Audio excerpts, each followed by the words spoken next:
Hello students, now let's start today's lesson. Today, Edutainment 1. Open your book on page 20. Қайырлы күн балалар. Бүгін біз бірінші модульді қорытындылайтын тапсырмаларды орындайтын боламыз. Кітабымыздың 20 бетін ашамыз. Exercise 1. Home discuss the saying. Яғни бізге сөйлемдер берілген. Соны талқылауымыз керек екен.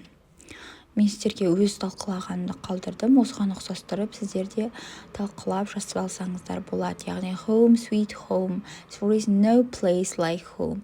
Home is where is the heart is. My home, my castle. Exercise 2. Use the quiz. Write true or false. Сөйлемдер берілген, сол сөйлемдердің дұрыс немесе жалған екендігін анықтауымыз керек. Бұл сөйлемдер қайдан шықты балалар? Осы уақытқа дейін бірінші модульдегі барлық мәтіндерді өттік, барлық тақырыптар өттік. Сол тақырыптарға байланысты мәтіндерден алынған сөйлемдер. Оны біз бірінші модульді қайталау арқылы дұрыс нұсқасын таба аламыз. Мен сіздерге дұрыс нұсқасын қалдырдым. Осыған қарап тексеріп алсаңыздар болады. Exercise 3. Look at model 1 and write a true or false quiz of your own.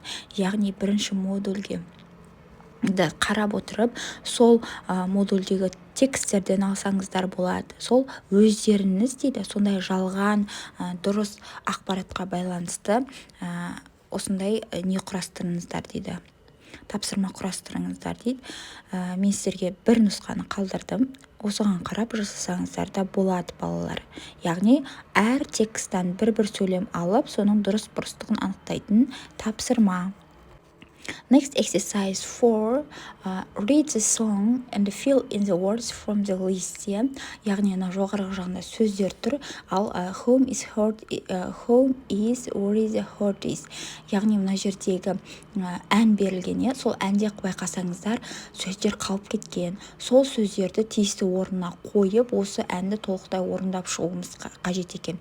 Мен сіздерге дұрыс нұсқасын қалдырдым. Осы нұсқаға қарап дұрыс орнына қойып, әнді орындап шықсаңыздар болады. Next exercise 5. Why is the home important to the singer? Complete the sentence. I like my home because.